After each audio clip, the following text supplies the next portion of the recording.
This is a question that stumped a maths teacher, and it was actually me the first time I was doing this question. It took me a couple of hours to do. So we're looking to find the integer a given this equation. And this came up in a sheet about factorization. So you're expected to be able to factorize this and use that factorization to find the value of a. So how are we going to factorize this? Well, we know when we factorize non-monic quadratic equations, the constant and the coefficient of the x squared term, or two factors of that number, are going to have to add to the middle term, or the coefficient of x. What do we get when we multiply a squared plus a by a minus 1 together? We could expand everything, but that's not going to be helpful because we want to consider the factors. So we get a times a plus 1, which is the factorization of this part, times a minus 1. And then we need to add to negative a squared plus 1. Now, given that this is negative, that gives us a hint that most likely our factors are going to be negative. So when we play around with this a little bit, we might spot negative a squared plus a, because we've got a negative here already, minus a minus 1 will give us exactly what we're looking for. And that is what allows us to split this middle term. We've now found the two factors of the coefficient of x squared and the constant that add to the middle term. So that's how we're going to split it. And then we're going to be able to factorize the first two parts and the second two parts, and then put that all together in a final factorization. So just before I rub it off, we want to remember that the two factors that we're splitting this up into are minus a squared plus a and minus a minus 1. So let's go ahead and do that.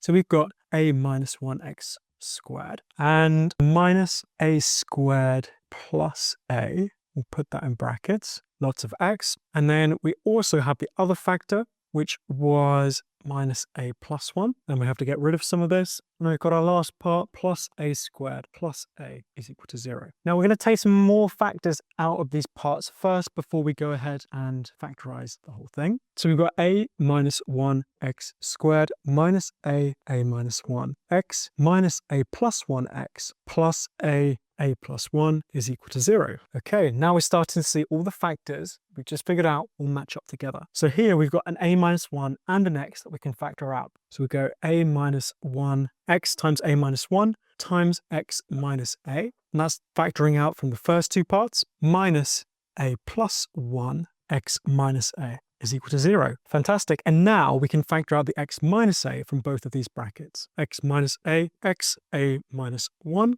minus a plus 1 equals 0. Fantastic. So either x equals a from the first part, or x a minus 1 is equal, we add this to the other side, a plus 1. So x would equal to a plus 1 over a minus 1. Interesting, but we need the positive integer values of a. And this doesn't tell us the positive integer values of a, but we do know that x is also a positive integer. So let's consider this part, because this doesn't really tell us anything just yet. So what could a be that makes this fraction a positive integer? Well, either a could be 2. So if a were 2, then x would be 3.